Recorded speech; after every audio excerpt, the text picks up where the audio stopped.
communicate together. I think that's quite remarkable. I also just want to let you know a couple of important things. One is that I know, as Sheikh was mentioning, Islamophobia is something on our minds a lot.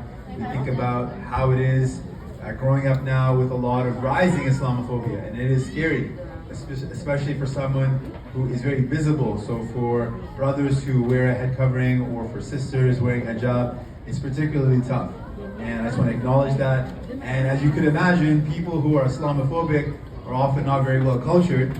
And so you could probably imagine, with a turban and a beard, I often face Islamophobia. I faced it most of my life.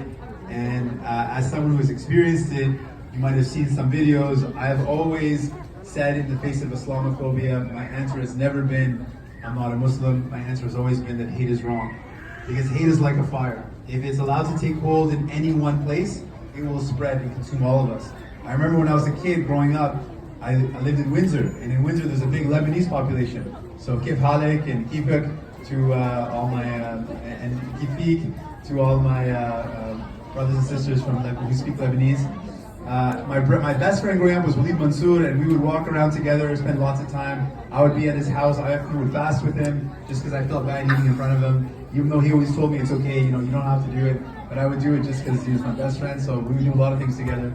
And when we would go to the mall, sometimes people would come up to me and say really Islamophobic things, say, oh, you're a terrorist, you're this, you're that, and say things and call me names.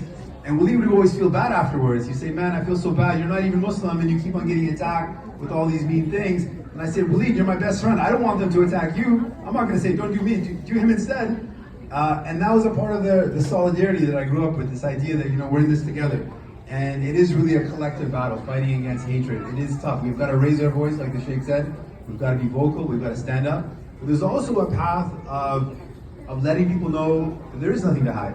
A lot of fear is the basis for hatred. When people don't know, when there's the unknown. And so there's also a job that we have to do to reach out, to let people know that we share so much in common, that we're all connected. We have so much more that connects us, that binds us together. There's so many things that we share, far more than separates us or makes us different. So I think there's an important job there we have to do with some people that just might need to have a little exposure. I know ISNA does a lot of outreach events that help with that.